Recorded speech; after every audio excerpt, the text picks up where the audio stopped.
Hi there, Tony Burbsky here. We're going to go over section 2C, problem solving.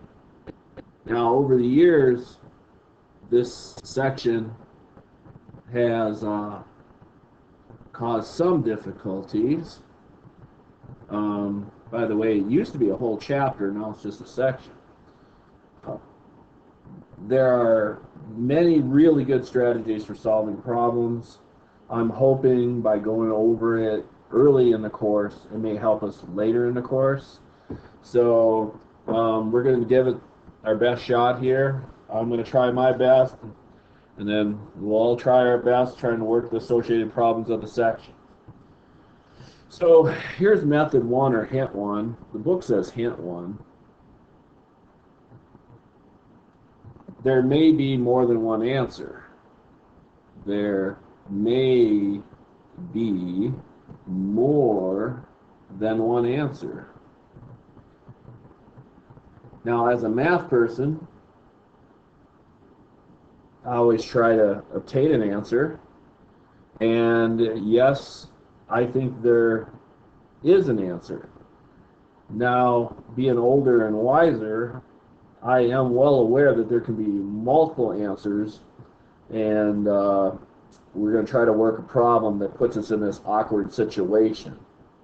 And sometimes when there's more than one answer, there may be a best answer, but it is a difficult situation where there are more than one answer. So be aware that there can be more than one answer is the first thing. Now this one, I'm not going to copy, use a cut and paste technique. I'll just write it down. So you got tickets for a fundraiser.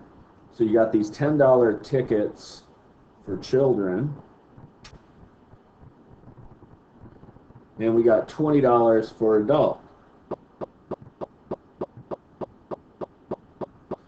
And it says Shauna worked the first shift at the box office selling a total of $130 worth. So we got this Shauna. She's in a booth. That's what this is. Shauna. And she sold $130 worth of tickets. However, she did not keep careful count of how many tickets she sold for children and how many for adults. How many of each type did she sell?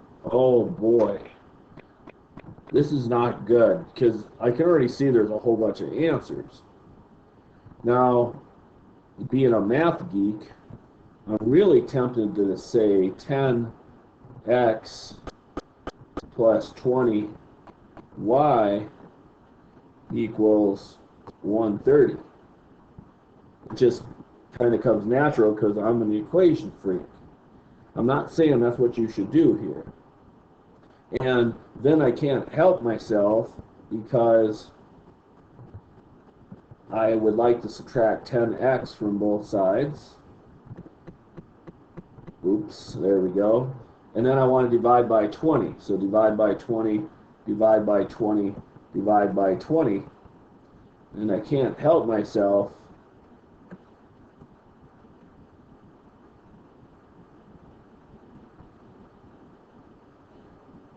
Now, in my case, X is the $10 tickets, and Y is the $20 tickets.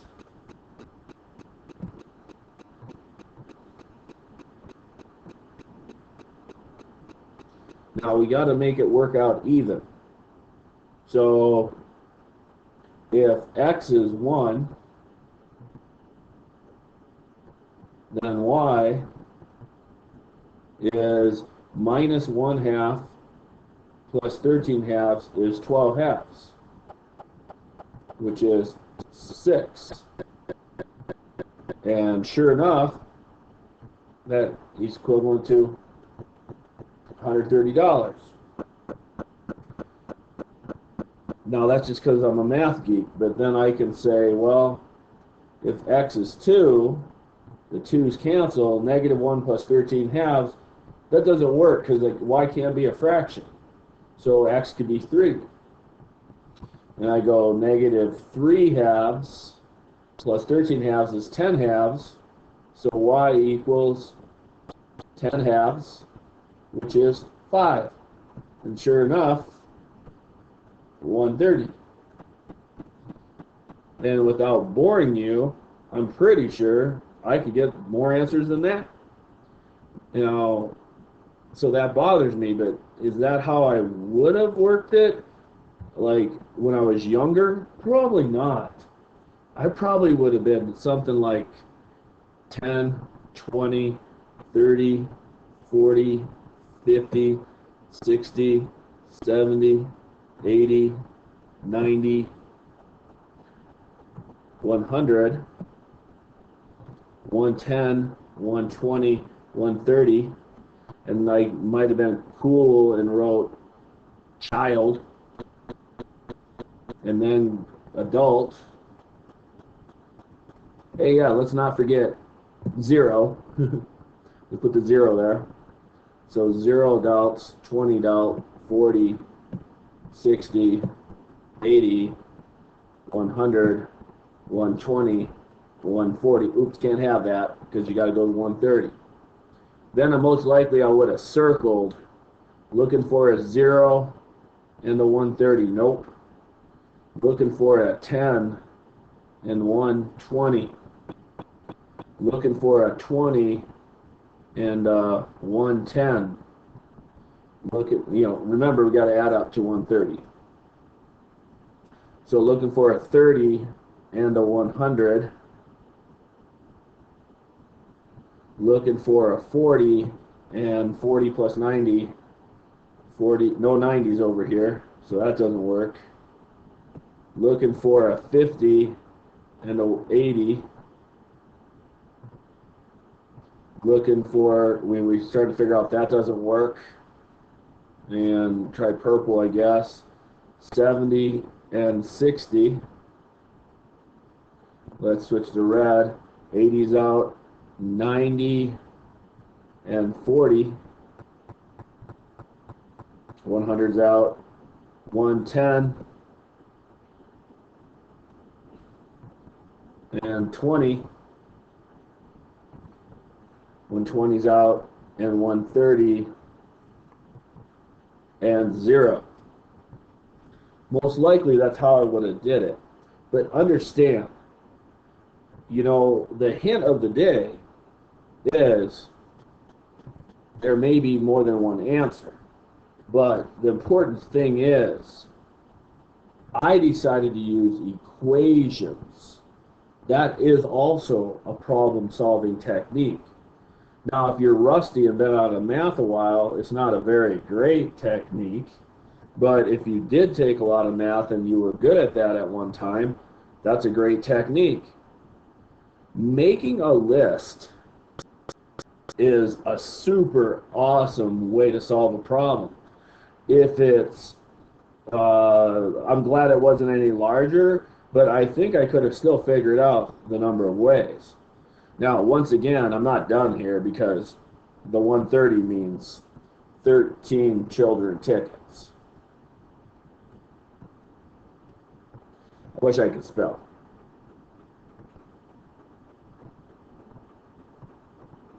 And the 110 means 11 children, 1 adult, etc. So understand, when faced with the problem, don't pigeonhole it right away. Don't think there's one answer. Just because you find the one answer doesn't mean there's not another answer. And in real life, that happens all the time. One person has one answer, another person has another answer, you're both fighting that you're right. Well, the reason is because you're both right. And I'm not saying there's not a best answer. If this whole Shauna would have kept track, we wouldn't even have to do this problem. So I kind of wonder about whether we should keep her. Because if we didn't have her as our employee, well, we wouldn't have to work this problem. Joking, of course. Hint 2. There may be more than one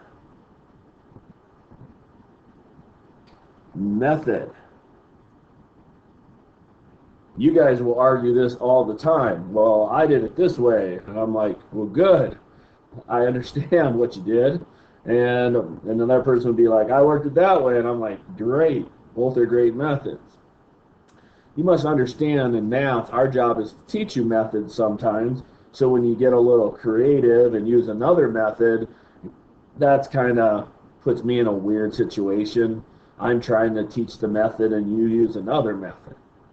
But in this section, solve it however you can get her done, because we're talking about solving problems, and there may be more than one method. So let's take a look at it. This is small enough, once again, that I can perhaps work this. So Jack and Jill ran a 100-meter race. So you got Jack and, okay, Jack. You got Jill. Here's Jack. Here's Jill. Didn't put any clothes on them. And they're going to be running a little 100-meter race. I don't know about you, but I am a great artist. Drawing a picture is a great way to solve a problem. So Jill beat Jack by 5 meters. So Jill, at the end of the race, she's crossing, and here's poor Jack, and the distance is 5 meters, and there's the finish line.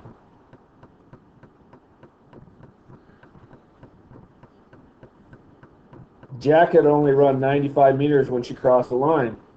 They decide to race again, but this time Jill starts 5 meters behind the starting line. Assuming that both runners run at the same pace as before, who will win? Whoa. So we know in 95, we know in 100 meters, Jill will beat Jack by 5 meters. Now, got a new picture. Now let's see if I can draw this. So here's Jack. He's got 100 meters. And poor Jill,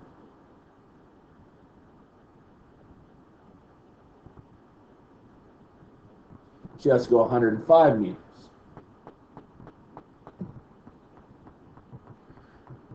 Now, it's already been proven that Jill is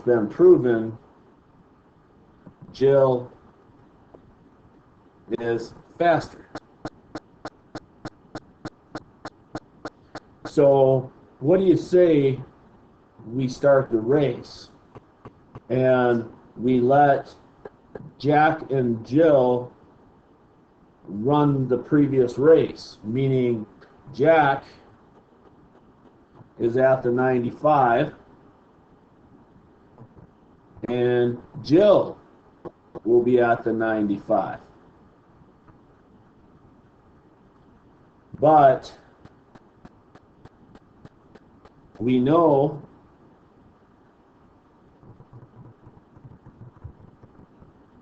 Jill is faster.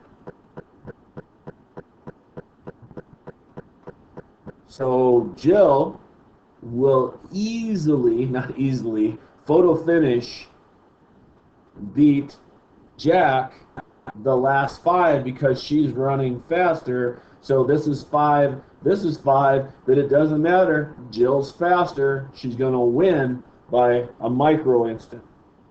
So therefore, what I did is I kind of solved a simpler problem. I run the race, and then I kind of just stopped it, and then used logic or common sense to determine who the winner would be. I'm not sure if the book did it. I'm going to quick read. I'm not one to like ruin the fun for myself. Sorry, I got little pen issues here. There we go. I think I'm good now. All right. So from your past, distance equals rate times time. So time equals distance over rate. Now I like this. I teach electronics, and we have all these cool wheels. This says distance equals rate times time, but it also says time equals distance over rate. And it also says that rate equals distance over time.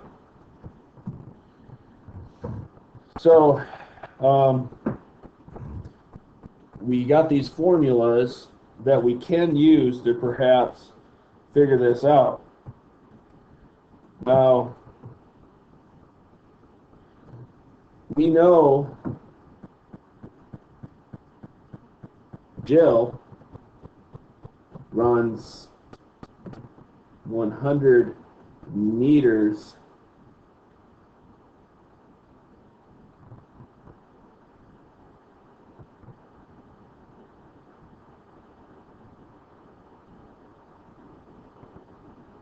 excuse me, I'm reading.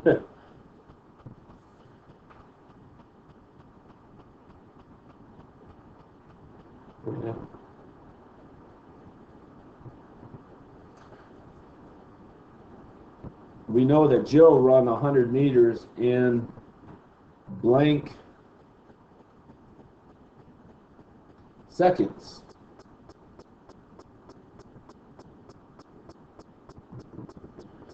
So what we could do is literally we could just make up a time. Now, does this seem fair? Well, no, that you can get it so you can, it's like just trial and error. So let's say it's 20 seconds. So rate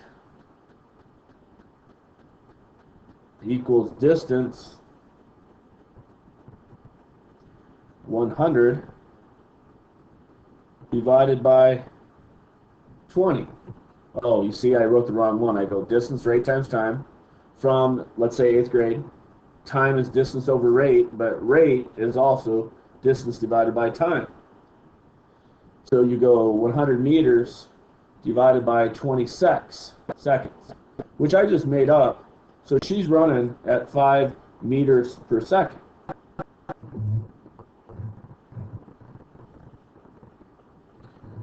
So she's running at 5 meters per second. Well, that was just kind of convenient because I know she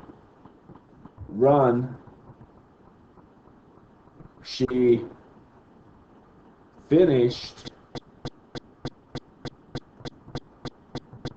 ahead by 5 meters.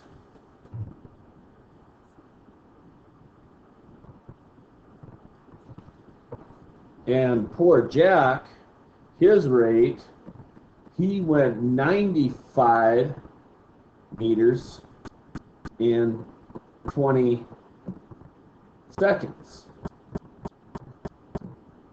So 95 divided by 20 is 19 fourths, 4.75 meters per second.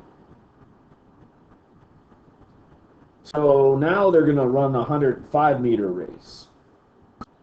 So we know that the time for Jack is the distance, which is 105, divided by the rate. So what I'm doing is using this formula now. And he's going to run the race in 4.75. I need to get out my handy dandy calculator.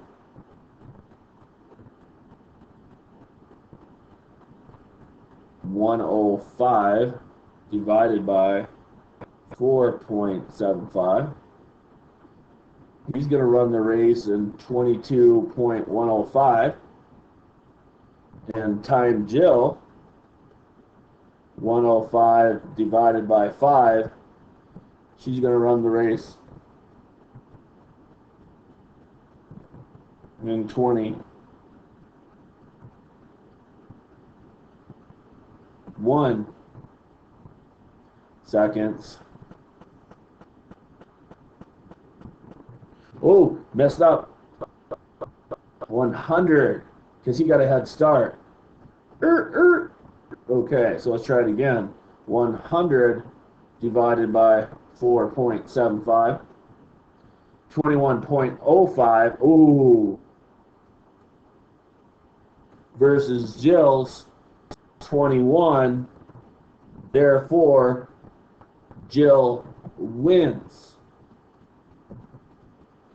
So what I decided to use was equations from my past, and I just made up a time just so I could get a grasp on the situation. By making up the time, I basically solved the equation. Solved my equations and proved that Jill wins. But what was the better? Well, I think just logic was better. Do I feel good that I got the question right? And do I feel good that I quantified, how much Jill beat Jack by? Yeah, sure. Makes me feel good. But, wow, I don't know. I like my first method a lot. And that's kind of where we're at there. Okay, hint 3. Use appropriate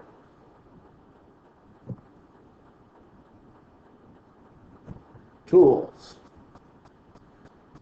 What I don't like is you guys are a little rusty and some of you don't remember what your tools are. It's like you got a bunch of tools in your garage, but you haven't been in your garage for a long time and you haven't looked at your tools, and since you haven't used them, you don't even remember which ones you have. So it's kind of a little tricky.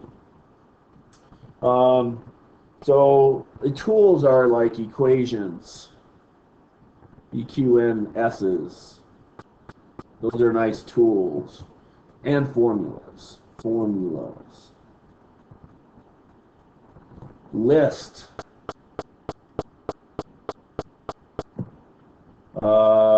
We just draw a picture.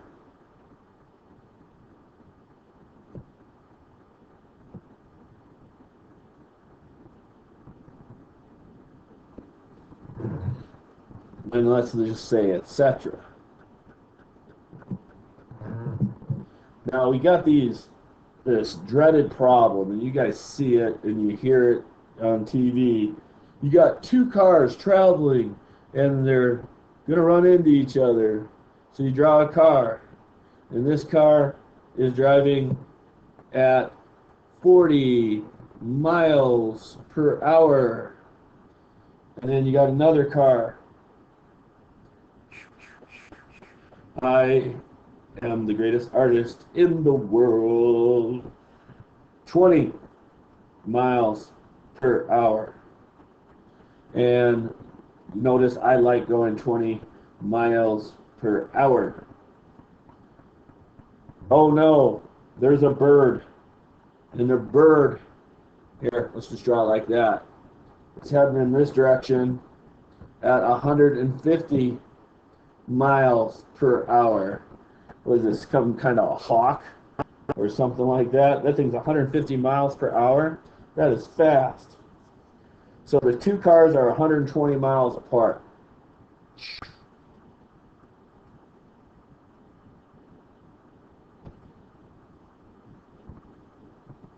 The one car at 20 miles per hour, they're at 40 miles per hour at the same time.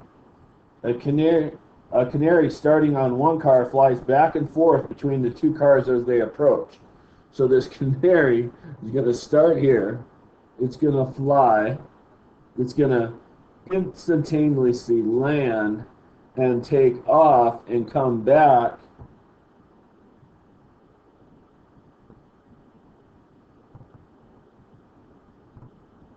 How far has the canary, the very fast canary, flown? Oh my, this seems pretty difficult. Pretty difficult. Distance equals rate times time.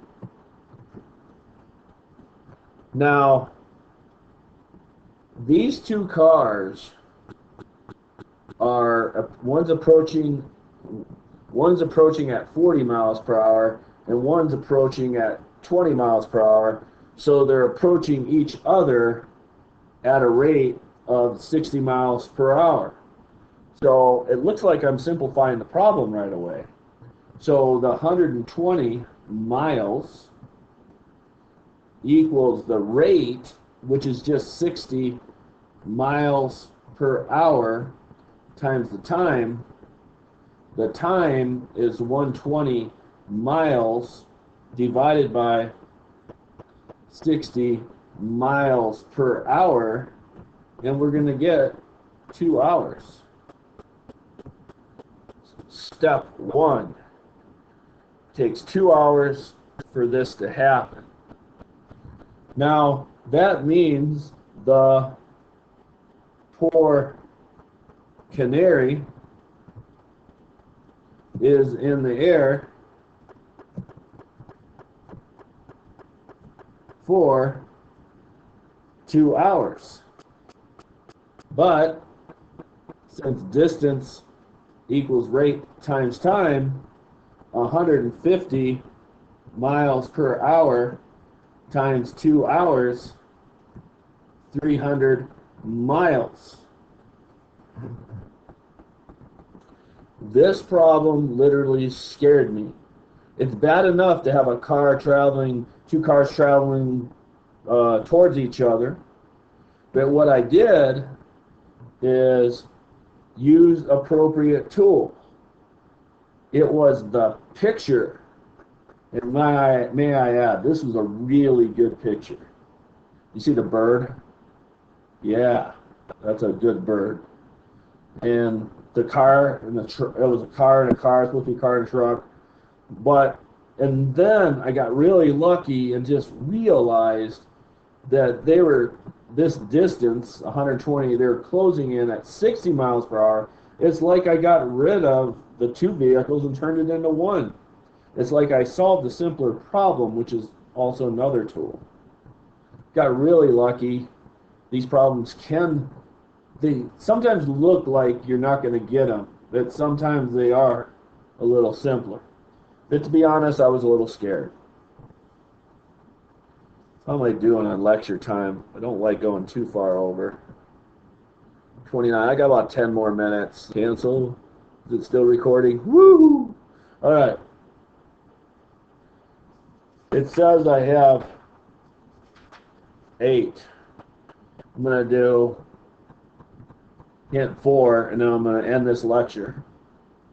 And I'm going to do a second lecture, I guess. Hint 4. Consider simpler or similar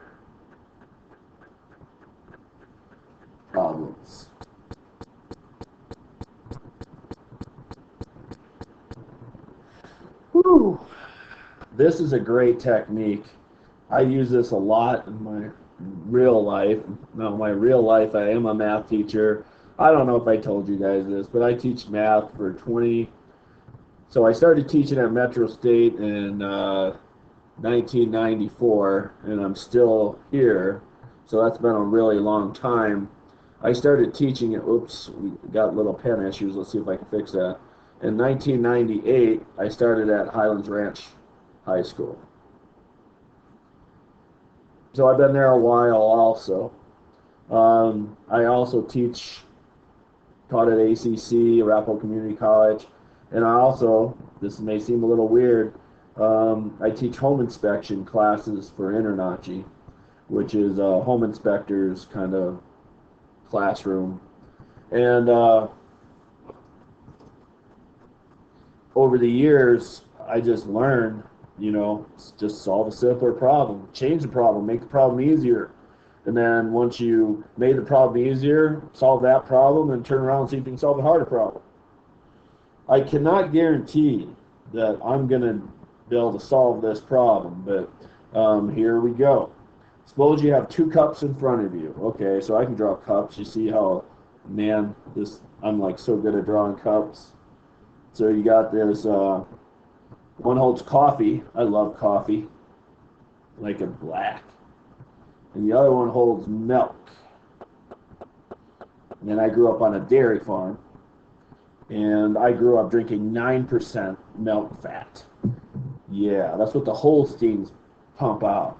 Black and white cows, The Guernseys and Jerseys actually produce higher milk fat, like 12 or 13%. But we should think about the problem now. Suppose you have 2 cups in front of you. One holds coffee, one holds milk. You take a teaspoon of milk from the milk cup and stir it into the coffee cup. So you grab a teaspoon and you drop it into there. A teaspoon. Oh my god, are they going to ask me to talk about teaspoons and cups and stuff? And one holds coffee and one holds milk. You take a teaspoon of milk from the milk cup and stir it in a coffee cup. Next you take a teaspoon of the mixture in the coffee cup and put it back in the milk cup. No. So we're going to take then a teaspoon and put it back. Next you take a teaspoon of the mixture, the coffee, put it, okay. After 2 transfers, there'll be either more coffee in the milk cup than in the milk in the coffee cup. Less coffee in the milk cup than milk in a coffee cup, or equals much coffee in the milk cup. Oh my goodness. So we need to think through this very carefully. So when we put this over, we got 1 cup of coffee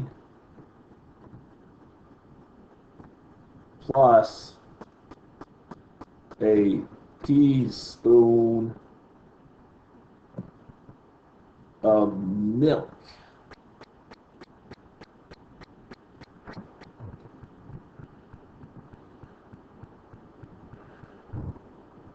Woo! I'm gonna, because they're saying it's a cup of coffee. I think it's the true cup. 1 cup equals 8 OZ. And then I'm gonna Google here we go. How many teaspoons in a tablespoon? So 3. How many tablespoons in a quarter cup? 4. All right. I am old, plus I like cooking. And my wife has always asked me questions. And I got the little spinning wheel of death here. I'm really, really, really hoping that goes away, because that would just be terrible. I have to end my lecture here. So what do we got going? 3509 looks like we're up and running. So what I have is 1 cup, so that's 4 1/4 cups, but in a 1/4 cup is 4 tablespoons. Oops, I need to really work on my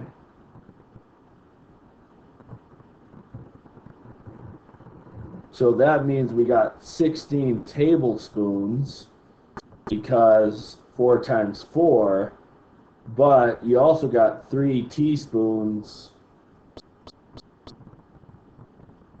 per tablespoon.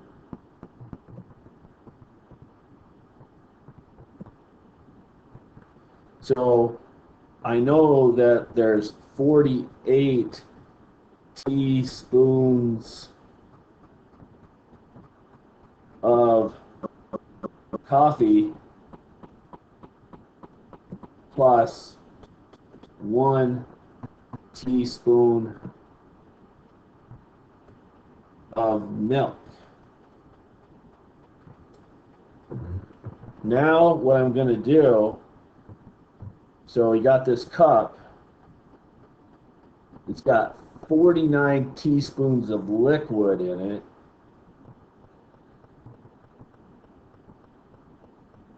And we're going to take out a teaspoon and we're going to transfer it back over here.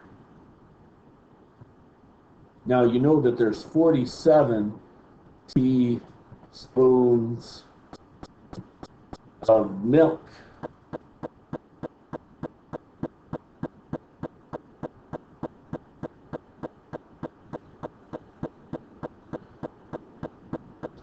And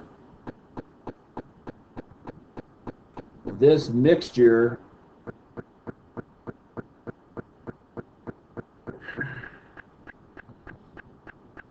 is a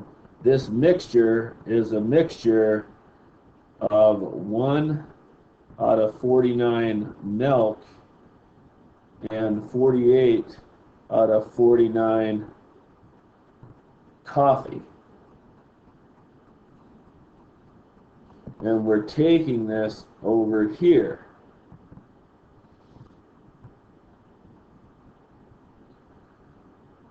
And wow. Guys, you know what I'm doing? Now, I didn't do this on purpose.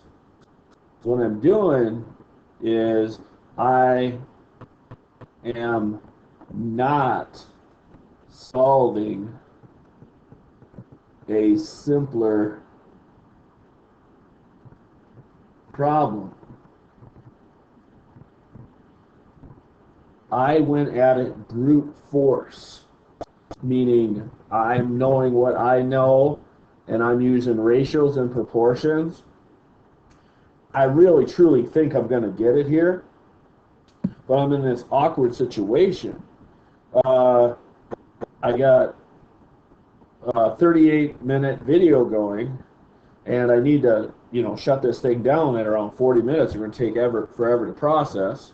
What I'm going to do here is I'm just going to stop in the middle, end this one, and I'm going to start lecture 2 right here and try to create a similar situation, but definitely one that's different, because I got way too many spoons going on here, and teaspoons and tablespoons, and I personally think I'm going to get it, but I didn't follow their directions. I was supposed to solve a simpler problem. I did not. Really easy to get wrapped up in a problem and miss the technique. So I'm ending this. I'm feeling good about my problem-solving ability.